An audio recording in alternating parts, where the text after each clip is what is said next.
بخاری صاحب، آج وزیر داخلہ محسن نقوی نے بڑے ہی انٹرسٹنگ قسم کے انکشافات کیے ہیں۔ انہوں نے کہا ہے کہ ایران کی جنگ بند کروانے میں وزیر اعظم کا بڑا اہم کردار ہے اور اس میں فوج ان کے شانہ بشانہ کھڑی تھی۔ آپ کو کیا لگتا ہے، is he referring to the recent visit of field marshal? دیکھیے، ایک تو یہ کہ ان کی بات کو سیریسلی لینا چاہیے، اس لیے کہ وہ واشنگٹن میں جو ملاقاتیں ہو رہی تھیں وہ ان کا حصہ تھے، وہ وہاں موجود تھے، تو ان سے زیادہ علم اور ادراک کسی کو نہیں ہے کہ کس نے کیا رول پلے کیا ہے۔ ایک تو یہ آپ اس کی ٹائمنگ دیکھیں ملاقات کی۔ اسرائیل ایران جنگ اپنے عروج پر تھی جب فیلڈ مارشل صاحب تشریف لے گئے وہاں، جی، اور 2 گھنٹے تک کسی لیڈر سے ملاقات کرنا اپنے اوول آفس میں، اس کی بھی کوئی جلدی مثال آپ کو نہیں ملے گی۔ تو 2 گھنٹے اتنے کروشل ٹائم پر کیا گفتگو ہوئی جو اس وقت بیان فرما رہے ہیں، یہ وہاں موجود تھے۔ جی، جو میں اسیوم کر سکتا ہوں، this is my interpretation purely, I am not a witness to what happened. میرے خیال سے فیلڈ مارشل نے یہ باور کرایا امریکی پریزیڈنٹ کو کہ اسرائیل کو یہ بتائیں کہ Iran is not an easy پرے، ایرانین قوم اتنی جلدی ہتھیار نہیں پھینکے گی، اور اگر اس کے گرد گھیرا تنگ ہوتا ہوا دکھائی دیا تو وہ کوئی بھی ایکسٹریم میئر کریں گے، میں اس سے آگے نہیں جاؤں گا۔ یہ بہت بڑی بات ہے۔ جی، اس گفتگو کے بعد ہی تو انہوں نے کہا ٹرمپ نے کہ مجھے فخر ہے ان سے ملاقات کرنے پر۔ اسی کے بعد تو انہوں نے کہا کہ میں اس آدمی سے بہت متاثر ہوں۔ یہ مطلب ہے یہ چیریٹی میں تھوڑی ملتی ہیں اس قسم کی باتیں۔ اور پھر اس کے بعد جنگ بند بھی ہو گئی۔ ایک تو یہ رول تھا جی، جس کو یہاں انٹرپریٹ غلط کیا جا رہا ہے، جی، سوشل میڈیا کے اوپر اس کو ڈراماٹائز کرنے کی کوشش کی جا رہی ہے، بٹ فیکٹ یہ ہے۔ دوسری بات یہ ہے کہ پرائم منسٹر کو جو کریڈٹ دے رہے ہیں، وہ prime minister was consistently in touch with the Muslim leadership which matters. President Recep Tayyip Erdogan کے ساتھ ہی واز ان ٹچ، ایران کے پریزیڈنٹ مسعود پزشکیان کے ساتھ وہ بار بار رابطے میں تھے۔ تو کہنے کا مطلب یہ ہے کہ ہم کیا کر رہے تھے، ایران کے بارے میں، پاکستان کے تعلقات کے بارے میں کسی کو کوئی شبہ نہیں ہونا چاہیے۔ ہم اسرائیل کے ساتھ تو نہیں ہے نا، لہٰذا ہم کوشش کر رہے تھے کہ ایران کی نیشنل انٹیگریٹی کو نقصان نہ پہنچے اور کسی کو زبردستی پش کرنے کی ہمت اور جرأت نہ ہو۔ ایسا ہی ہوا ہے۔ آپ دیکھیے، جب سیز فائر ہوا تو لوگوں نے نہیں کہا کہ یہ تو معجزہ ہو گیا، یہ تو اسرائیل ختم کرنے چلا تھا ایران کو، یہ اسرائیل کو تو اپنی جان کے لالے پڑ گئے ہیں۔ مناظر دیکھیے نا وہاں سے کیا آ رہے ہیں، امیجز دیکھیے کیا آ رہے ہیں۔ آپ ایک آنکھ بند کر کے دوسری آنکھ سے دیکھیں تو آپ کو لگے گا کہ یہ بھی غزہ ہے۔ یہ ہوا نا، بالکل، تو تبھی تو سیز فائر مانی ہے نا نیتن یاہو نے، ورنہ وہ تو باقی باتیں ساری کیوں نہیں مان رہے، یہ بات کیسے مان لی انہوں نے؟ ایک بات تو یہ ہے۔ تو ایک تو اس کے اوپر کوئی ابہام نہیں ہونا چاہیے کہ پاکستان کی حکومت کا اور پاکستان کی ملٹری لیڈرشپ کا مڈل ایسٹ کی جنگ کے اندر رول ہے، پازیٹیو رول ہے۔ جی، اور ویسے بھی اس کے بعد کافی نعرے بھی لگے تھے تشکر پاکستان کے ایران کے اندر۔ آپ کو یاد ہے یہ بلا وجہ تھوڑی ہوتا ہے، جی، یہ مطلب ہے کسی کی درخواست پر تھوڑی ہو جاتا ہے۔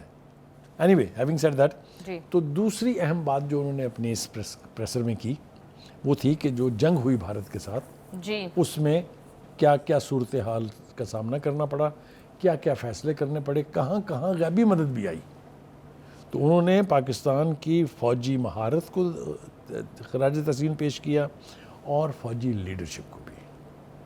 انہوں نے کہا کہ جس پیک پر ہندوستان ہم پر جنگ امپوز کر رہا تھا، اس وقت بھی جنرل عاصم منیر نے یہ کہا تھا کہ اگر ہندوستان نے ہم پر حملہ کیا تو ہم سے 4 گنا زیادہ نقصان اٹھائے گا، در حقیقت یہ 8 گنا سے بھی زیادہ ہے۔ جی، تو یہ جب ایک فوج کے پیچھے قوم کھڑی ہو، اس کے پیچھے اس کے ملک کی حکومت کھڑی ہو، اس کے پیچھے دعائیں ہوں، تو پھر جنگیں ایسے جیتی جاتی ہیں۔ اس جنگ جیتنے کا تعلق نہ لوگوں افراد کی قوت سے ہے، نہ جنگی مشینری سے ہے، یہ سب کچھ تو بھارت کے پاس ہم سے زیادہ تھا۔ مجھے لگتا ہے ایک چیز جو وہاں مسنگ تھی وہ یہ تھی کہ سیاسی اور فوجی قیادت ان کی ایک پیج پر نہیں تھی، جو کہ پاکستان میں ہم نے پہلی دفعہ تاریخ میں اتنا زیادہ اس کو کلوز دیکھا ہے۔ This is another factor، جی، کوئی دو رائے اس کے بارے میں نہیں ہے۔ تیسرا اہم پارٹ جو ان کی آج کی پریشر کا تھا وہ یہ تھا کہ انہوں نے کہا کہ پہلی بات تو یہ کہ KPK میں دہشت گردی اس وقت تک ختم نہیں ہو سکتی جب تک مقامی مدد اس کو حاصل نہیں ہوگی، یعنی جو وہاں کے یعنی لیڈرز ہیں، جو ان کے وہاں کے ٹرائبل لیڈرز ہیں، ٹرائبل چیفٹن جس کو آپ کہتے ہیں، وہاں کی جو حکومت ہے وہاں کے جو ادارے ہیں وہ جب تک ایک پیج پر نہیں آئیں گے KPK میں خواہش تو کی جا سکتی ہے لیکن یہ دہشت گردی ختم نہیں ہو سکتی. جی بخاری صاحب، ان کو ایک پیج پر لایا کیسے جائے، کیسے لوگوں کو اعتماد میں لیا جائے؟ دیکھیے اگر وہاں کی حکومت اسلام آباد پر چڑھائی کرنے کی بجائے وہاں کی دہشت گردی کو ایڈریس کرے پہلے، بعد میں کر لینا سارے شوق پورے جتنے بھی کرنے ہیں. آپ نے دیکھا نہیں ہے کیا ہوا وہاں کرم میں؟ آپ کو نہیں یاد پارا چنار میں کیا ہوا؟ جی کتنے مہینوں تک وہاں پر گولہ باری ہوتی رہی ایک دوسرے کے اوپر. Where was the KPK government? سب کو پتہ ہے نا. اور بے پناہ مثالیں بھی، حال ہی کی جو مثال ہے جو فلڈ میں 10 لوگ بہ گئے ہیں، جی بالکل سوال، نہ ہیلی کاپٹر بھیجا جا سکا، نہ ان کے اوپر جیکٹس پھینکی جا سکی. تو اگر آپ اس کو ریکال کرنا شروع کریں گے تو بات بہت زیادہ بڑھ جائے گی. تیسرا امپورٹنٹ ایلیمنٹ ان کا یہ تھا کہ محرم کے اندر جو ہے مذہبی یکجہتی چاہیے، مذہبی جو ہے وہ ہم آہنگی چاہیے. اس کے لیے بھی انہوں نے جو ایک بہت امپورٹنٹ بات کی ہے وہ میں سمجھتا ہوں ہمیں سب کو سمجھنا چاہیے.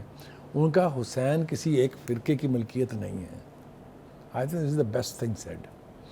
کوئی فرقہ آپ اٹھا کے دیکھ لیجئے، کوئی بھی ڈسون کرنے کے لیے تیار نہیں ملے گا آپ کو امام حسین کو، ان کی قربانی کو اور واقعہ کربلا کو. تو جب یہ بات ہے تو پھر ہم آپس میں اس ایشو کے اوپر ایک کیوں نہیں ہو سکتے؟ پھر مجھے حیرت ہے اس بات کی کہ ایک ایسا معاشرہ جس میں بنیاد پر کوئی ڈسپیوٹ نہ ہو، وہاں پھر کیسے فرقہ واریت ہو سکتی ہے؟ تو اس اعتبار سے بھی اگر آپ دیکھیں تو محسن نقوی کی جو گفتگو ہے آج کی، وہ محرم کے حوالے سے انہوں نے مطالبہ بھی کیا ہے.